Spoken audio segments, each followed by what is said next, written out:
Mathilde, elle a touché le gros lot cette nuit. Est-ce que vous avez déjà pu réaliser son succès?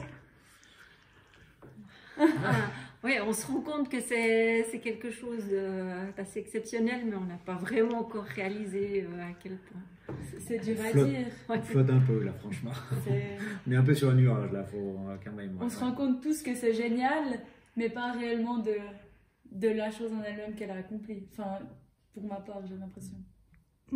Comment vous avez vécu la nuit? Vous avez passé la nuit avec le village ensemble, vous avez regardé sa course.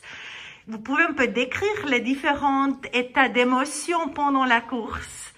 C'était violent comme émotion. En tout cas, pour moi, c'était vraiment très très fort. Parce que c'était pénible un peu les jours d'avant. Vous avez certainement vu dans les autres journaux, enfin dans les journaux, qu'elle a eu 2-3 jours compliqués avant. Donc pour elle, c'était compliqué. Et pour nous aussi, parce qu'on savait par quoi elle passait. Et puis finalement, il y a eu une longue attente déjà hier pour les qualifications. Et aujourd'hui, c'était la même chose. Elle partait en premier, donc il fallait attendre tout le résultat des autres. C'était très long et puis dur. Franchement, elle nous a fait passer. Alors, c'est pas non plus forcément désagréable, hein, mais c'est des émotions très très fortes. Et puis, à la fin, c'est la libération. La libération, c'est presque indescriptible. Les émotions qu'on ressent à ce moment-là, c'est des belles émotions. Vous avez parlé tout à l'heure de ce down qu'elle a eu ces derniers jours-là. Est-ce que vous avez pu parler avec elle? Qu'est-ce qu'elle a dit? Est-ce que vous avez pensé qu'elle peut rattraper son état d'esprit? Oh, on a pensé qu'elle pouvait, hein, parce qu'elle l'a déjà eu fait. Enfin, elle a déjà connu ces phases comme ça, mais à ce point-là, aussi bas, avec une compétition de cette envergure, les Jeux Olympiques, on savait vraiment pas quoi.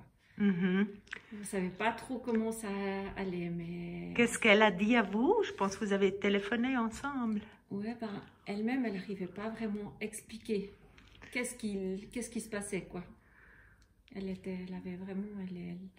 ses émotions, elles étaient... elle n'avait pas de ressenti, elle se sentait...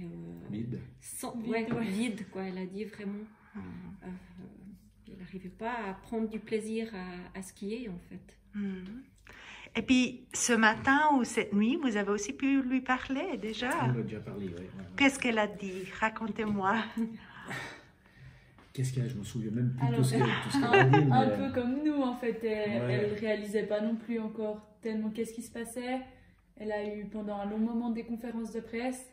Donc, elle n'a pas encore eu...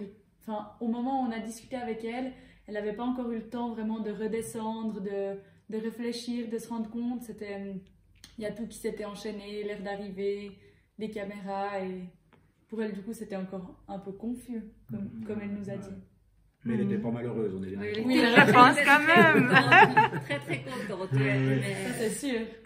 Alors, elle a fait un super travail. Est-ce que vous auriez imaginé, quand elle était petite, qu'elle va arriver à ce point-là, une fois? Non, quand elle est petite, on n'imagine pas ça. Mais je crois que personne ne peut imaginer ça pour son enfant, quoi. C'est pas possible. Après, avec l'évolution et puis les niveaux auxquels elle est arrivée, on espère toujours, parce qu'on sait qu'elle est capable, on savait qu'elle était capable de faire quelque chose, mais ça, c'est pas venu quand elle était petite, non, c'est venu ces dernières années, quand on a vu le niveau auquel elle évoluait, puis on se disait, c'est possible. Après, entre possible et réaliser, ça, c'est encore autre chose.